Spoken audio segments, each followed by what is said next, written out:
Welcome back, ladies and gentlemen. We are here with Jude Kessler for part two of our discussion, and we're going to talk now on her latest book called Shades of Life. This is her fifth volume, and it deals with the first 8 months of 1965, roughly speaking. Is that correct, Jude? That's correct. And that lovely work of art, as with volume 4, was done by my husband, Rand Kessler. Oh, really? So I was going to ask you about your artwork. Let me show them volume 4. And here's volume 4. Yeah. So very good. Well, congratulations. You got a very talented husband there. Yeah, he keeps very busy because he formed the company that has published these books, as well as Michael Hill's book about John during his teenage years, and some other Beatles books. And he's always the first editor before it goes out to the team of editors, and does my newsletter. And we do a podcast together. It's actually a webinar called Focal Point, John Lennon Focal Point. So yeah, it takes two people to manage this big thing. It's big, but yeah, we are in 1965, the first 8 months, just the first 8 months of 1965. And it's Shades of Life because I know you probably don't remember this, but when I was growing up, Matt, when you took your photographs, you would take out of the bottom of the camera a little roll of film, and you would go to a photo mat, which was a kiosk in the middle of a parking lot somewhere. I do remember. You do remember that? Oh, yes. And you drop off the film in a little envelope, and then in 2 or 3 days or a week, you come back and you open up your envelope, and you would have bright, shiny, vibrant photos of your trip to Disneyland, or, my summer at the beach or whatever. And it was so exciting to get the photos, and they were in living color, as they called it. Well, that was 1964. It was surprising. The Beatles got to make a movie. They'd never made a movie, Hard Day's Night. John got to write his very first book of poetry and prose. He always wanted to be a writer. In fact, when he was asked, would you rather be a Beatle or a writer if you had to choose? He said, oh, a writer. I've always been a writer. That's who I am. And there's no question about it, which of course you see in his lyrics, because he's a writer. He's not, that's his focus is writing poetry and prose. He and Cynthia buy a home, and it's their first big home. It's out in the stockbroker belt. They start renovating it with a great architect. The Beatles get to go on their first world tour. I mean, how exciting to go to Hong Kong. They go to New Zealand. They go to Australia. They're world stars. And John brings his aunt along to show him how she should have treated him right, because he's this big, important, famous dude, And they go on the North American tour. They're beloved everywhere. And it's vibrant. It's color photos. It's look, oh my gosh. And then there's 1965, and it's a shade. They do another film for United Artists. John writes a second book. They go on another world tour, but they call it the European tour. They go on another North American tour. It is identically the same year. And you and I talked about the fact that it's almost on the exact same day. Like, they almost start everything on the exact same day. They start A Hard Day's Night on March 2nd. They start Help on the 27th of January. It's only days apart, and they're doing the exact same things. Yeah, you had said you had called it kind of a repeat of 64. And I always kind of had a problem with, I never realized why I was a little bit not bored with the first part of 65 for them. The Help film, the Help album, they were repeating what they had done in 64. And I think the perfect example is the Help movie. A Hard Day's Night was an artistically done movie. I think many consider it an art film as well. But it was obviously something for the masses, but it was done in a very artistic and deliberate way. Help ended up being just a bubblegum type of movie, spy spoof, just like every other 60s movie at the time. oh, you know what's different about this one? It's in color. And that was the big selling point. It's in color. That's, to me, I thought was very lazy. This was a lazy point of the Beatles career, and a time, it ends up being kind of a transition time as well. Now, you had talked about John and Cynthia moving to the stockbroker belt and starting a new life and buying this huge house that they had to renovate. And I think this is kind of the beginning of him getting sucked into that suburban life. Yeah. Yeah. And it makes it really hard for him, because you've got to think it, even though it's just 27 miles out of London, you're dealing with London traffic. And it takes him a full hour to get into the studio each morning and a full hour to get home at night. So while the other Beatles are already home, have had something to eat and are asleep, he's just getting home. And additionally, he's also writing A Spaniard in the Works. So he still has to work on the book when he gets home. And he is literally exhausted. He's living in filth. The 27-room home has been torn to shreds, and they're making it into 16 rooms. The hammering starts early in the morning. Of course, he's already up and dressed, because he's got to ride an hour back into London and be there by 6:30 for hair and makeup, because at 8 precisely, they start filming.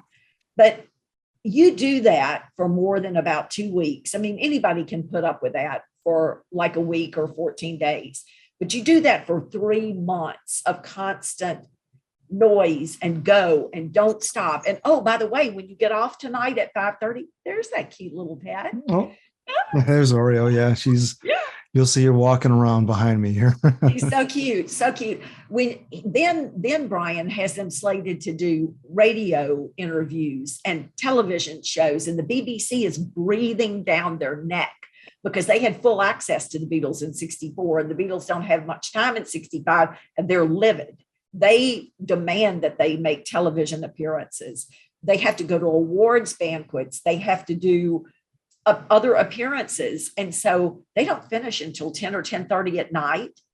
John has to get home midnight, work on the book. When is he sleeping exactly? Yeah, it's no wonder some of these people, like also actors in Hollywood, they had to use drugs to stay, just to function, uppers and downers, uppers to stay up, downers to go to sleep. And the Beatles were using this as well. How could they not, and keep these schedules up, Yeah. John said, I only got through Spaniard in the Works with a bottle of Johnny Walker Red. Oh, really? Yeah. You think that put him to sleep? I think he was trying anything to come up with creativity. And the first book was so easy, because he called upon his college writings and some of his high school writings in that book. Yeah. Now he has nothing. Now he's got to write an entire book, and he has nothing to call upon. He wants Rod Murray to give him the writings that he left in Gambier Terrace with Stu Sutcliffe and Rod Murray when they roomed together. And Rod says to Bill Harry, you tell that John Lennon that when he pays me the money that he owes me for running off and going to Hamburg and sticking me with the rent, I'll be glad to give him his little writings. But until he coughs up some money, he isn't getting it. And John never, Bill Harry goes to Brian and says, Brian, could you please, for the love of Pete, pay the rent to Rod Murray so that John can have these writings? And Brian says, I told him he shouldn't get involved in that writing. It has nothing to do with being a Beatle. It's on John. He can take care of it. And John Lennon never did pay him? Now, I don't know if Bill didn't tell him, afraid that he'd be mad at Rod, or John didn't have time, or it never got done. Blur didn't want to get punched again. Yeah, right. Exactly. Or hit with a shovel. And so, he doesn't ever get them. And he has to write all new stuff. And that's hard to do. Yeah. It's just, it's a tough year. 65 is tough. It's a tough year. And I think, when did John Lennon first take the LSD? When was that experience? What time of the year? Okay, I've just about it was in April, wasn't it? Most people thought that it was in early April, but I looked at what they were doing on each weekend in March and April of 1965, and only the last weekend of March are they free on Sunday. All the other weekends, they have to be at a gig very early. And the LSD experience went on all night and into the next day. John and Cynthia don't drive home to Kenwood until after lunch on Sunday. So the only one would have been the last weekend of March when they had nothing to go to on Sunday, Okay. no recordings, no, nothing like that. But yeah, they go to their dentist's home with George and Patty in George and Patty's car, a little mini that George had bought for her. And they have a lovely meal. The dentist, Patty, is very afraid of the dentist because the dentist puts them to sleep just to clean their teeth. And she says, why does he need to put us to sleep? What is going on with this? I'm afraid of this dude. I think he's weird. I think he's doing things he shouldn't be doing when we're asleep. So they're a little leery, but they have a nice meal with the man and with his fiance, later his wife. And at the end of the meal, they need to leave because they're going to hear Patty Klaus and Gibson at a new club that's just opening near, the Bag of Nails and all the clubs that they frequent. And they say, we've got to go. And the dentist and his fiance say, absolutely not. You got to have coffee. No, thank you. We don't want coffee. Thank you. It was a lovely meal, but we need to go meet our friends. They're performing tonight. No, you must have coffee. We don't have time. It goes back and forth. Finally, they have the coffee, into which the dentist makes a show of placing a single sugar cube. They drink the coffee and then say, now we're leaving. I mean, like this, now we're leaving. And the dentist says, you can't leave. What do you mean we can't leave? We told you we had to leave. You can't leave. You've just had LSD. Now, if ever John Lennon wanted to be violent, I think this should have been the moment. I think I might have slugged the guy for giving me LSD without my permission, without telling me. You've given me a drug that they don't know anything about what it's going to do. It was still in the experimental stages. Articles were being written about it. It was being discussed. They didn't know what the long-term effects would be. And now you've given this to me and to my wife and to my friend and to his girlfriend without our permission. So they leave. I mean, yeah, this is a good example of what swinging London was like, where you get these kind of upper class people, dentist types, who have access to drugs of all kinds. They were starting to have these recreational parties, and and I remember Patty Harrison talking about this dentist really wanted to get in with the Beatles. I mean, who wouldn't? You have all these little slimy people grabbing at you. Somebody probably groping a Patty when she was out in the dentist chair, sounds like. That's what she thought. And yeah, very bizarre that they would spend any time with this guy who they didn't really know.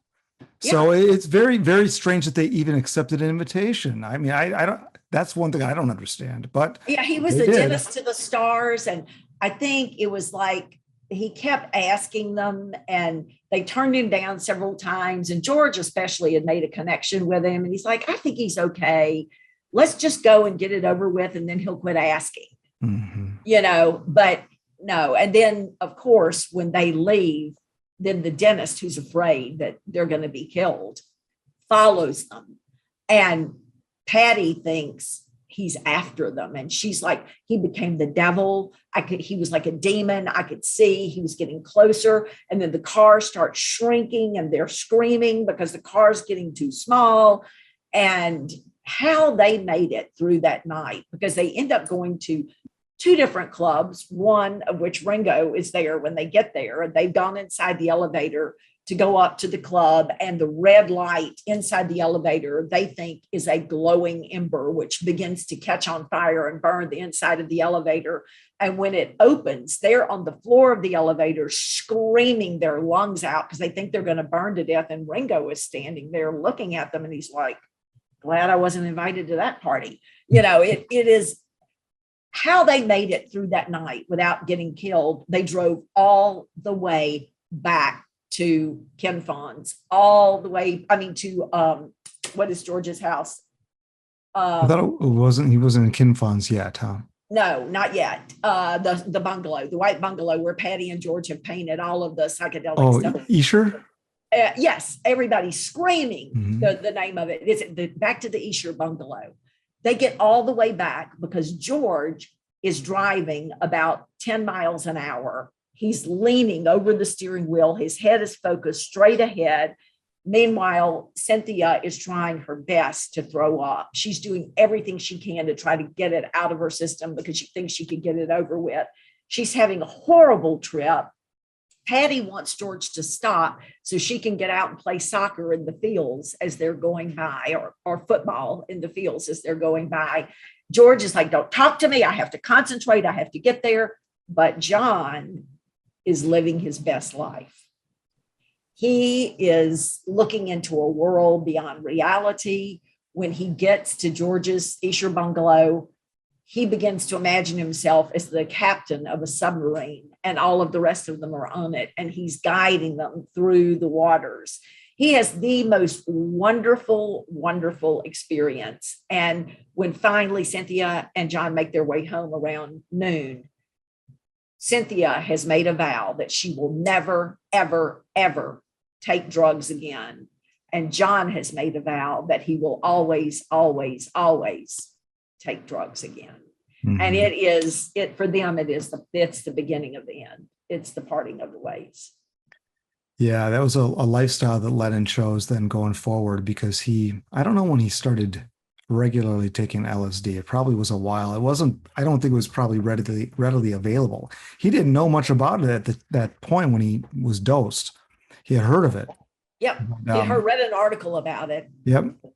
But he does take it again pretty soon. And he tries to get Cynthia, because before they leave for the North American tour in August, he has convinced her to try it one more time. And she does, because she loves him.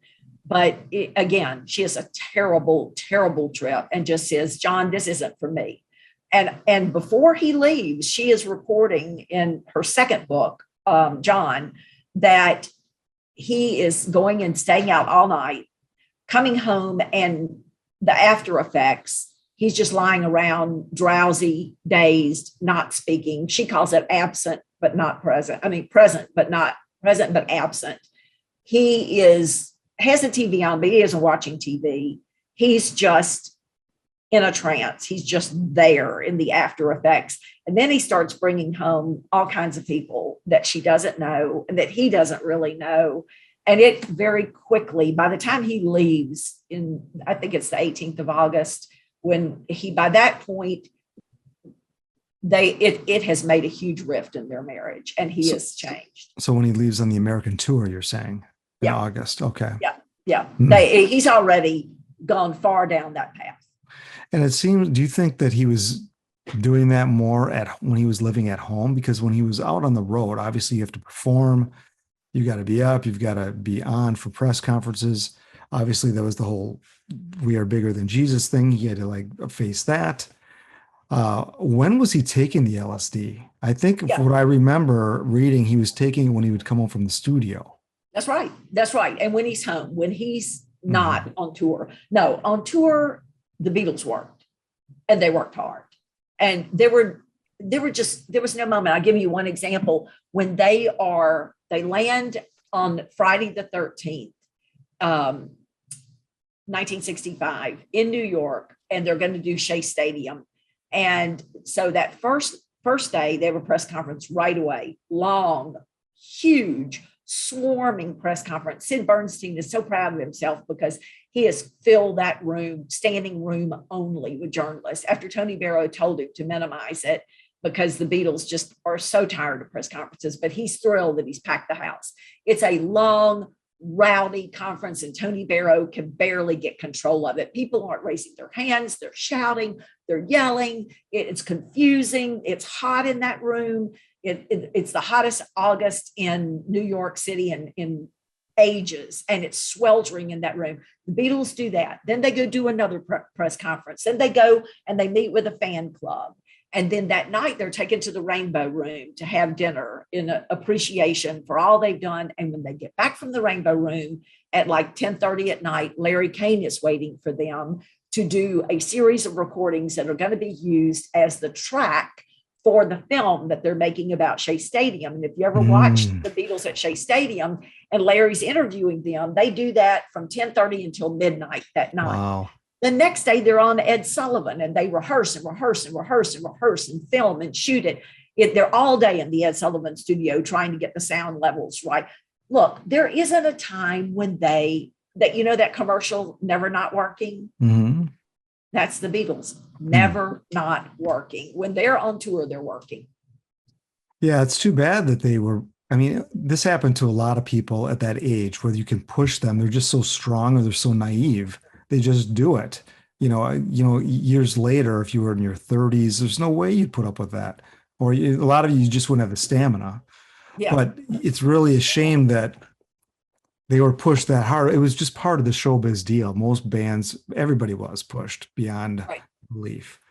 But at that point, they were the biggest band in the world. It's too bad, like these press conferences were just wastes of time. And I don't know if Epstein thought that while you're keeping in touch, it was just a formality you had to do. It's part of the job. And maybe keeping in touch with fans, that was one way you could do that. But really, I don't know what they were really thinking. They didn't need to do that. I think if they would have refused to do it, the press would have given them a hard time. I think that's Yeah. what they were afraid of. But That is what they were they afraid should of. have made a stand. I mean, that's one thing they could have cut out easily. Yeah. And there's all kinds of things that I'm not quite sure who was making the decisions. Obviously, Epstein wants to make as much money as he can. He gets a percentage of everything they do.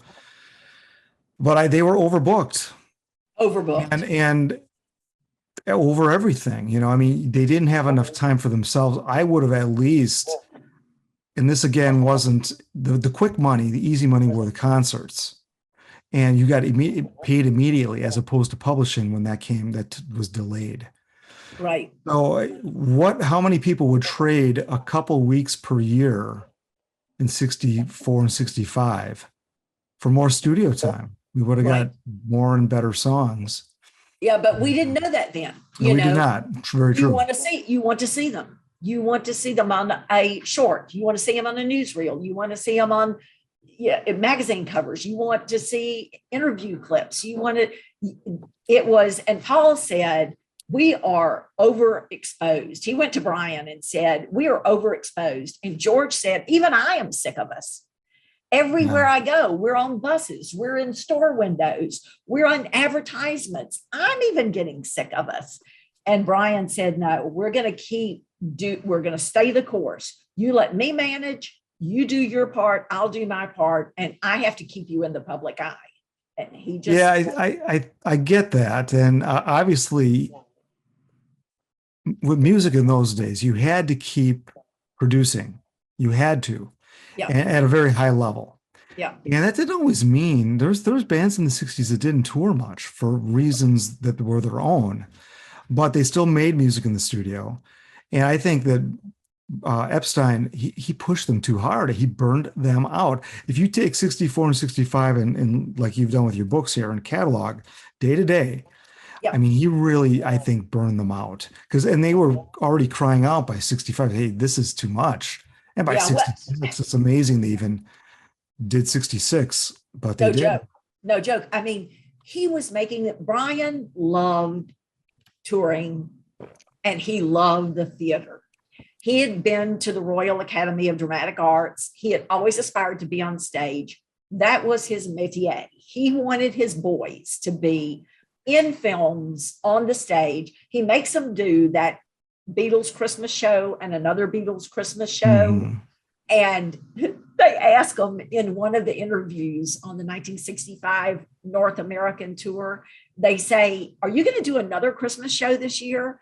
And George says, you need to ask Mr. Christmas Epstein if we're going to do another show. And John says, if we do another show, Mr. Christmas Epstein will be the star of it because they're not doing it. They perform every single night except for Christmas Eve and New Year's Day throughout the end of December and the entire month of January. The only nights that they don't perform are Sunday evening, and that's because no one is out on Sunday evening, or believe me, they would have been performing them then too, dressed in these abominable snowman costumes and doing skits and doing theater. And they're like, we don't want to do this. We don't want to be on a variety show. We just want to do concerts and make music. And Brian he just won't hear of it. He thinks he's doing the right thing. And besides that, Matt, if you cut out touring and you cut out theater, what's Brian going to be doing? Well, he had a lot going on. I mean, he had other bands to manage and Right. put forth. I mean, he obviously the Beatles were his darlings, and he needed. I never felt that he was creating this unworkable schedule to just line his pockets. No, Obviously, he was no, making money. I right. don't think he didn't seem to treat the Beatles in a way that was disrespectful, or No, I think he did believe that was best for them to promote them. He was a he promoter, adored. essentially. Yeah. And I think he did feel all these things were obviously, as time went on, these things kind of fell off. I believe if he, just because the Beatles stopped touring, I think the Beatles would have retained his management had he not died and done so gladly. He would have just been doing other things. Yeah, they And loved him and he mhm. loved them. But I agree with you 200%. He did not do this to hurt them. He did it because he loved them more than anything in his life. And he thought this was the best for them, and he did feel like if they don't tour and if they don't do things like the Christmas show and if they don't do TV specials, if they don't do this, I have no role. He wasn't doing this selfishly, but I will lose them, and it wasn't like they were a great band and I like them and I prefer them to the others. It was like they are my heart. They are what I live for. And when I lose them, I have no function anymore. Yeah, and I have to remember, I mean, the competition was absolutely fierce in those days. So if you did disappear for 4 months, I mean, that was a long time to not have a record on the charts, or let's say you didn't have a record out at that time, or at least you're touring, or you're always that he was doing his job. Yep. And that part I understand. But by the same token, I think that obviously with hindsight, there you could have shuffled some of that around to give these guys a break because I think that they just burned out in many ways, and it lasted, I think, to this very day. Actually, I mean, Yeah. in some ways, particularly through the Beatle years, it certainly lasted because that was the thought of going back on the road Yeah. was just not it was not even an option No. for a And lot of look, reasons. think about this. Okay. So we've got them in August and a little part of September, still in America, still doing in many cities 2 gigs a day and not spending the night, getting on the plane in the middle of the night, Mm. flying to the next city, getting off, sleeping just a few hours because you've got to do a noon luncheon with record people. And then you've got to do a press conference and you've got to do 2 shows and you get on the plane and you fly and you go to the next city.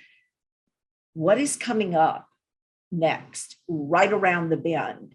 And it should have been a sloppy, last minute, average product.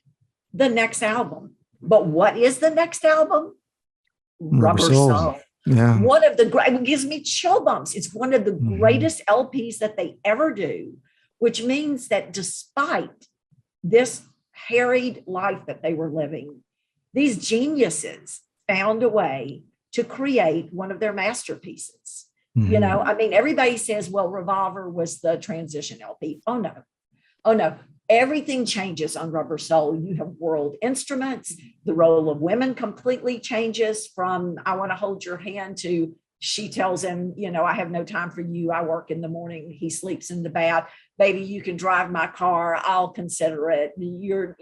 Everything changes. Their Mhm. musical writing, the use of orchestral instruments.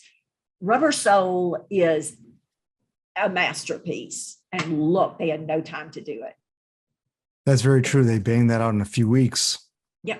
What's interesting too about the touring years, I don't know if you have any information on this, but do you know how much they pulled in for a typical concert in like the States? Because one of the things that I'm pretty sure about, obviously, that money was split 4 ways. Ringo and Yes. George made as much as John and Paul.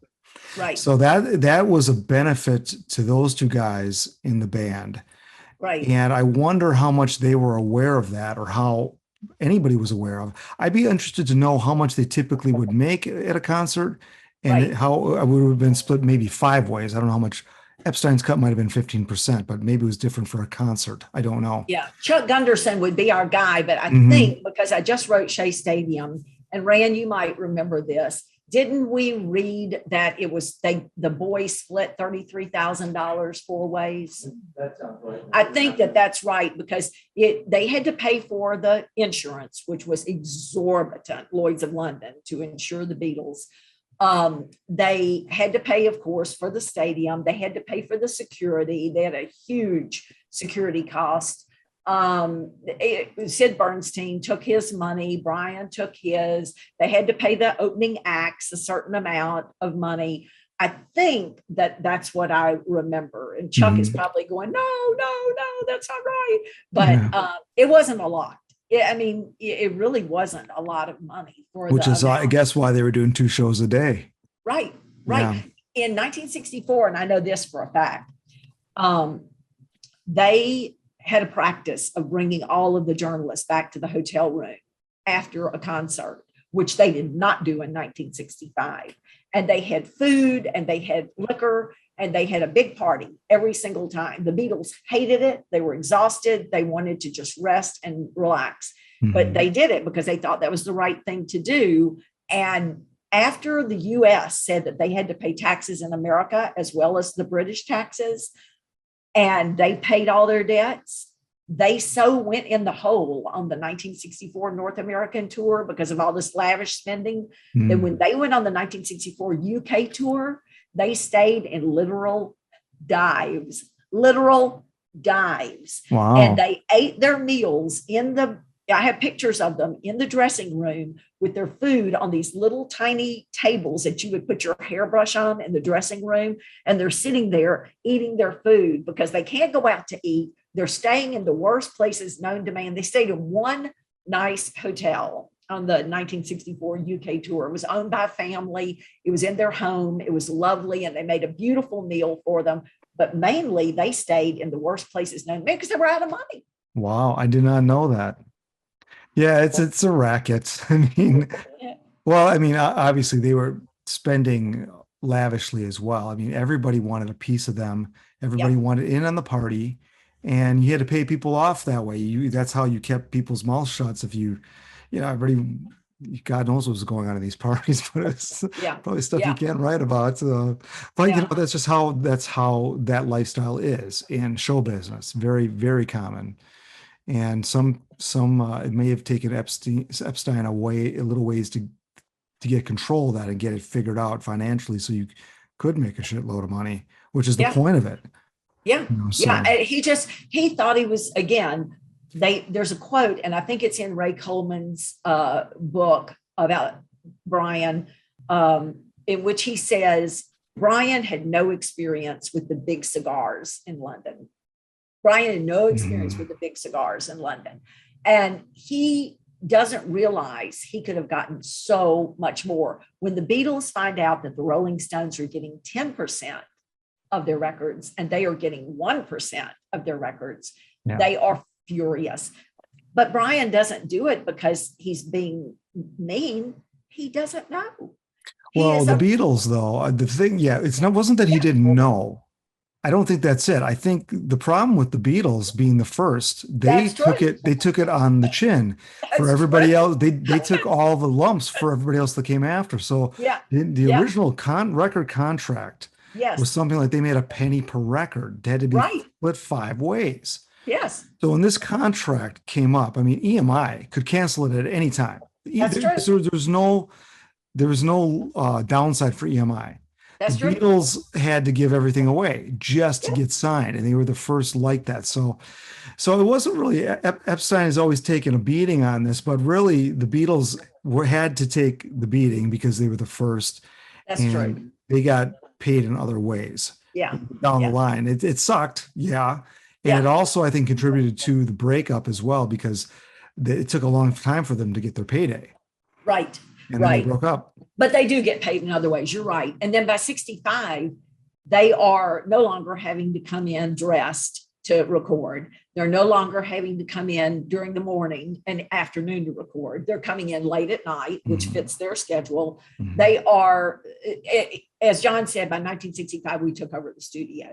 I mean, they are doing what they want. But in those first years, they pretty much, as you're pointing out, have to listen to the big bosses. you know. I mean, I think Brian, the do not know part is like when he makes the deal with United Artists for their cut on A Hard Day's Night, and they were willing to give him so much more. But he didn't know. And he's asking for what he thinks is a good and fair cut.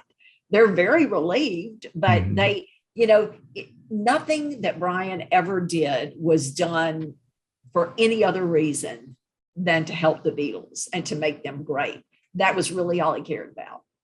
Yeah, I think that some of the deals, the other thing where he gets blamed for is some of the American merchandising stuff. Right. But the thing is who would have thought any of that would have been a viable business venture anyway? I mean, that hadn't really been done before. You didn't have Elvis wigs and all this stuff. That didn't exist.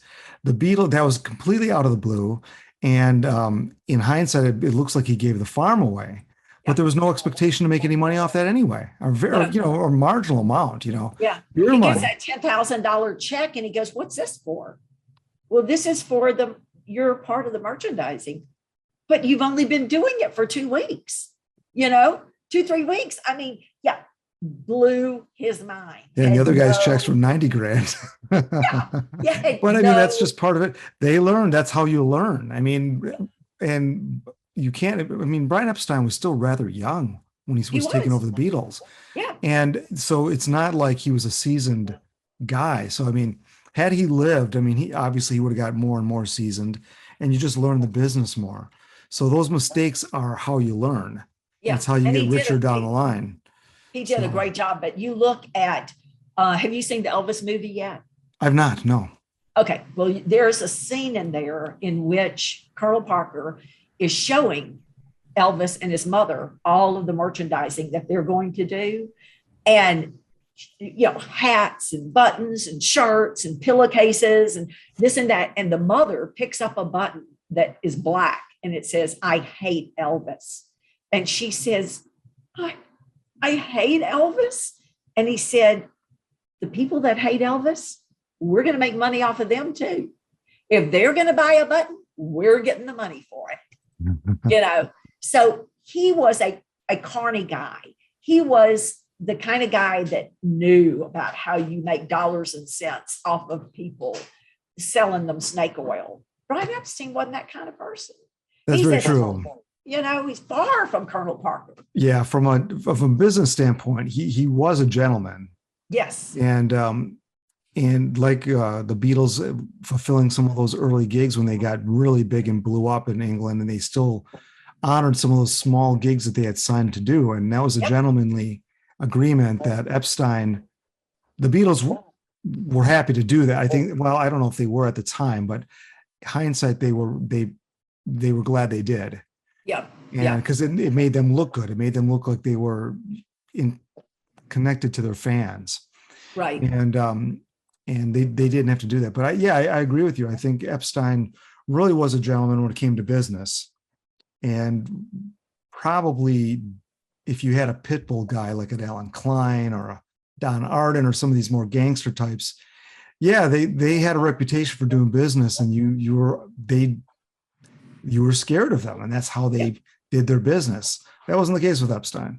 No, not at all. That's why it worked with him. I don't know who else could have got them out of Liverpool. It had to be somebody that was a well-dressed, well-spoken, almost softer guy, because they were rough around the edges. He had to sell them in that way.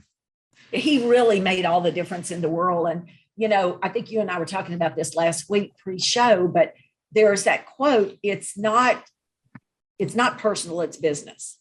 And people say that to me all the time. And I want to say, okay, you do realize that it's Sonny Corleone who says that. That's the Sonny Corleone quote. That's where that comes from. For Brian, it was always personal. He could have made more money if he had raised the ticket prices, but he didn't, because he wanted those little girls that came from, families that could barely afford anything to be able to send their little girls to see the Beatles. So the tickets were never more than $5.75. They were never, he could have made a lot more, but he didn't. It was always, bless you, it was always personal. And like you said, he honored his commitments, and he hated the press conferences, They hated the press conferences, but he knew that so much hinged on the press. You had to be nice to people. You had to be courteous. You had to give them the opportunity. And he always did. He was really a great person. And I think the Beatles always followed his lead with regard to the press. They always, I mean, there was sometimes they were a little snarky or put off by some of these questions, but generally speaking, I think they handled them brilliantly, and almost always with some kind of respect. Even when they were irritated, they would bring it around and try to they would be adult about it, because I think a lot of the questions aimed at them were not adult style questions. No, They were patronizing, and they were just boring. jerky. Yeah, They were really not nice. Time. The only time that I have seen, and you can almost always count on Paul to be very affable and kind to the press. And the only time I've ever seen him not be nice was, let me think, was it Houston? It was one of the 1965 North American Tour press conferences. I want to say it was Houston, in which they asked him about getting married to Jane Asher, and he's already answered it 1,000 different times. And he has told them at the beginning of the press conference, okay, there's a rumor going around that I'm getting married to Jane Asher. I'm not. I don't want to answer this anymore. Please don't ask it. And about midway through, someone says, hey, is the rumor true that you're getting married to Jane Asher? And Paul says, I've said that I'm not. And I've said it numerous times, but maybe you know better than I do. And maybe I'll sue you over it. That was the end of that question. Yeah. But, they were really put upon. They really were put upon, and they kept their tempers. And John makes a comment about if he could go anywhere in New York, he would love to go down to the Apollo Theater in Harlem and experience that and see the performers.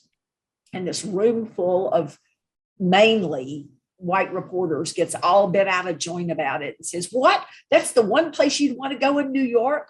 What's so good about going to Harlem? And John could have gotten ugly back with them, but he doesn't. He said, I've heard that there's some wonderful acts down there, and zips it.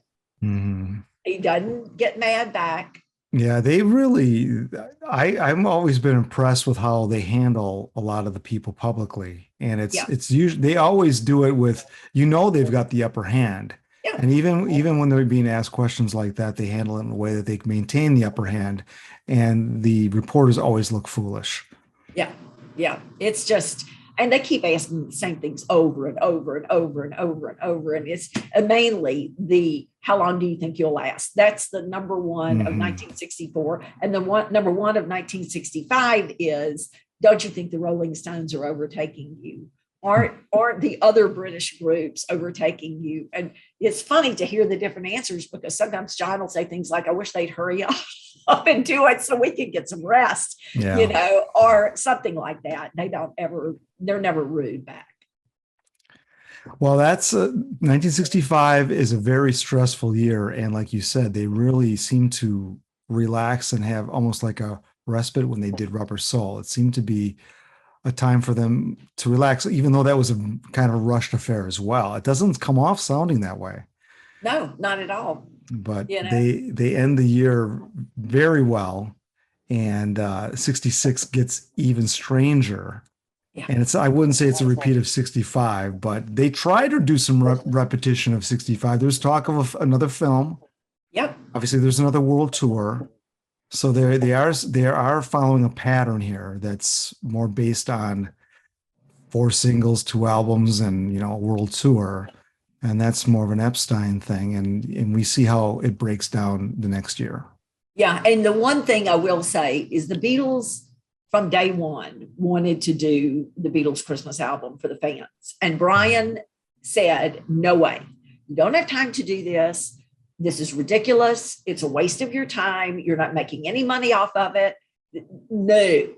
And every year the Beatles found time to do it, because they did appreciate their fans and they did like this project. And so even though they've just completed They do it in with Rubber Soul during the taping of Rubber Soul, but they find time to make their 65 Christmas LP.